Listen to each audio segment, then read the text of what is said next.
The left-wing gender insanity being pushed on our children is an act of child abuse. Very simple.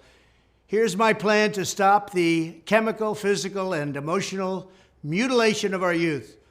On day one, I will revoke Joe Biden's cruel policies on so-called gender-affirming care. Ridiculous. A process that includes giving kids puberty blockers, mutating their physical appearance, and ultimately performing surgery on minor children. Can you believe this? I will sign a new executive order instructing every federal agency to cease all programs that promote the concept of sex and gender transition at any age. I will then ask Congress to permanently stop federal taxpayer dollars from being used to promote or pay for these procedures and pass a law prohibiting child sexual mutilation in all 50 states. It'll go very quickly.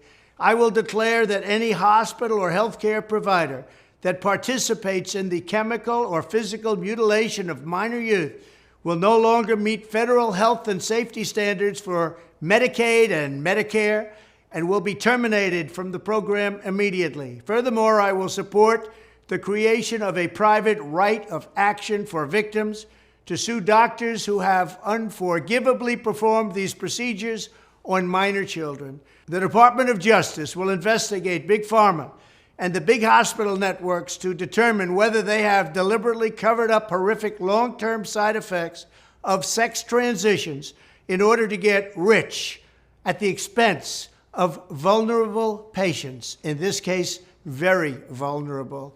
We will also investigate whether Big Pharma or others have illegally marketed hormones and puberty blockers, which are in no way licensed or approved for this use.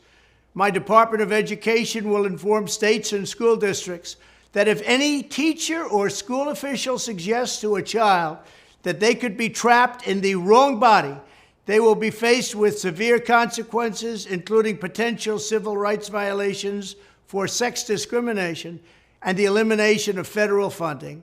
As part of our new credentialing body for teachers, we will promote positive education about the nuclear family, the roles of mothers and fathers, and celebrating rather than erasing the things that make men and women different and unique.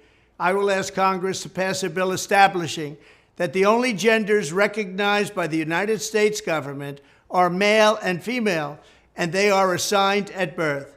The bill will also make clear that Title IX prohibits men from participating in women's sports, and we will protect the rights of parents from being forced to allow their minor child to assume a gender which is new and an identity without the parent's consent.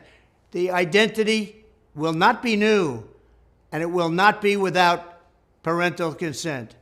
No serious country should be telling its children that they were born with the wrong gender, a concept that was never heard of in all of human history. Nobody's ever heard of this, what's happening today.